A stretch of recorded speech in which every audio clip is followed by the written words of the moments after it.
तो चलिए आज बात करते हैं भारत में तेजी से फैल रहे डिजिटल फ्रॉड की। एक ऐसी उलझी हुई दुनिया जिससे लड़ने के तरीके जानना हम सबके लिए जरूरी हो गया है। सच तो ये है कि ये एक ऐसी लड़ाई है जो हर दिन हर मिनट कहीं ना कहीं लड़ी जा रही है। शुरुआत एक असल कहानी से करते हैं। सोचिए, एक 61 साल के रिटायर्ड कर्मचारी जिनकी जिंदगी भर की कमाई लुट जाती है, उनके साथ 1,24,000 रुपए से भी ज्यादा का फ्रॉड हुआ। और सबसे दुख की बात, जैसा कि उनकी याचिका में लिखा है, आज तक न तो उस धोखेबाज का कुछ पता चला और न ही कोई रिकवरी हुई। ये सिर्फ एक नंबर नहीं है, ये किसी की सालों की मेहनत की कमाई है। और देखिए, ये कोई अकेली घटना नहीं है। जब हम बड़े पैमाने पर देखते हैं तो आंकड़े चौंकाने वाले हैं। सिर्फ 2022-23 के एक साल में यूपीआई से जुड़ा फ्रॉड जानते कितना था? 573 करोड़ रुपए। इससे अंदाजा लगता है कि ये समस्या कितनी बड़ी और कितनी गहरी हो चुकी है। तो चलिए अब इस मामले की तह तक चलते हैं। हम बात कर रहे हैं धोखाधड़ी के एक बिल्कुल नए दौर की। यहाँ मसला सिर्फ बड़े नंबर्स का नहीं है, बल्कि इन फ्रॉडस्टर्स की बढ़ती हुई चालाकी का भी है। अब जरा इन आंकड़ों पर नजर डालिए। ये जो उछाल है ना, यही सबसे ज्यादा चिंता की बात है। सिर्फ 2 साल के अंदर, सिर्फ 2 साल में यूपीआई फ्रॉड 111 करोड़ से सीधा 573 करोड़ रुपए पर पहुंच गया।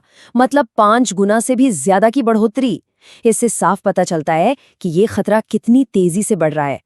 सवाल ये है कि ये स्कैमर्स आखिर काम कैसे करते हैं। चलिए अब इनकी चालों को समझने की कोशिश करते हैं। इनकी मॉडर्न फ्रॉड की स्ट्रैटेजी क्या है, ये देखते हैं। देखिए, वो जमाना गया जब अजीब सी भाषा वाले ईमेल आते थे। अब जो हो रहा है उसे कहते हैं सोशल इंजीनियरिंग 2.0। ये बहुत बहुत ज्यादा पर्सनल है। मतलब फ्रॉड करने वाले को किसी के हाल के ट्रांजैक्शन, कोई डिलीवरी ऑर्डर या फिर लोन एप्लीकेशन जैसी बातों की जानकारी होती है, और इसी जानकारी का इस्तेमाल करके वो अपनी बात को इतना असली बना देते हैं कि शक की कोई गुंजाइश ही नहीं बचती। तो फिर ये पैसा जाता कहाँ है? यहीं पर खेल में आते हैं म्यूल अकाउंट्स। ये बेसिकली चोरी की या नकली आईडी पर खोले गए बैंक अकाउंट्स होते हैं।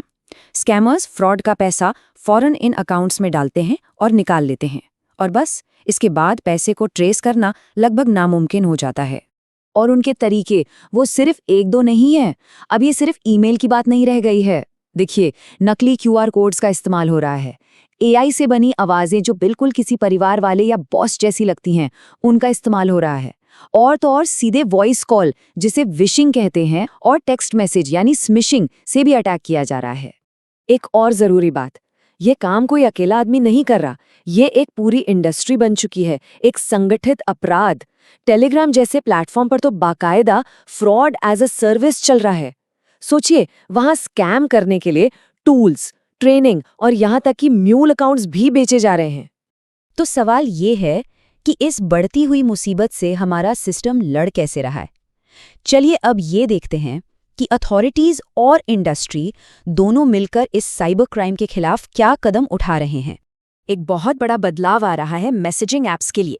देखिए, पहले क्या होता था, स्कैमर्स एक बार ओटीपी से अकाउंट बना लेते थे, फिर सिम निकालकर फेंक देते थे और अकाउंट कहीं से भी ऑपरेट करते रहते थे। लेकिन अब 1 मार्च 2026 से सिम बाइंडिंग जरूरी हो जाएगी। इसका सीधा मतलब ये है कि ऐप को लगातार चेक करना होगा कि केवाईसी वाला सिम फोन के अंदर है या नहीं। इससे फ्रॉडस्टर्स को ट्रैक करना बहुत आसान हो जाएगा।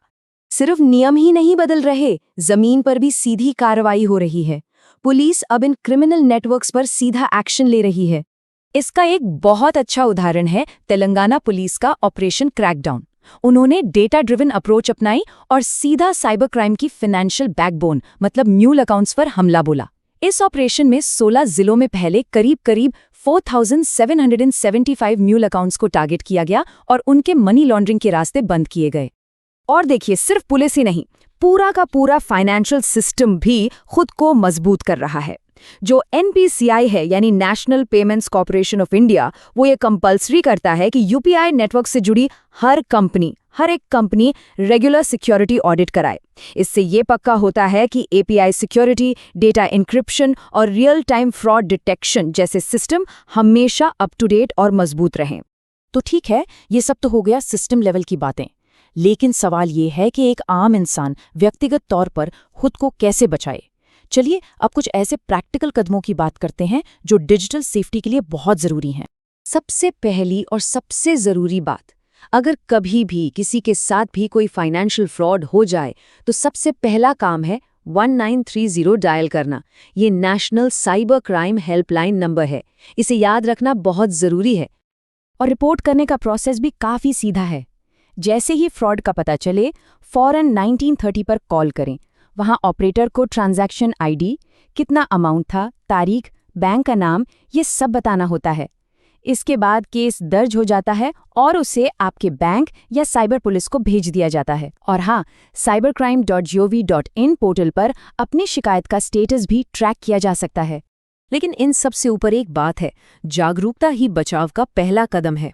बिल्कुल, रिपोर्ट करना ज़रूरी है, पर कोशिश तो यही होनी चाहिए कि फ्रॉड हो ही ना। तो बचाव के लिए कुछ ज़रूरी टिप्स क्या हैं? पहली बात, OTP, पासवर्ड, बैंक डिटेल्स ये कभी किसी के साथ शेयर नहीं करने। दूसरी, अपने सारे अकाउंट्स पर 2 फैक्टर ऑथेंटिकेशन ज़रूर ऑन रखें। अगर कोई पेमेंट के लिए कहे तो उसे किसी दूसरे तरीके से, जैसे फ़ोन करके, कंफर्म ज़रूर करें। अनजान QR कोड्स को स्कैन करने से बचें। और हाँ, अगर कुछ छोटा मोटा भी संदिग्ध लगे तो उसकी भी रिपोर्ट करें। इससे अथॉरिटीज़ को फ्रॉड के नए नए पैटर्न समझने में मदद मिलती है। तो आखिर में एक बड़ा सवाल बचता है, डिजिटल फ्रॉडस्टर्स और सिक्योरिटी के बीच ये जो चूहे बिल्ली की दौड़ चल रही है, इसमें अगला राउंड कौन जीतेगा?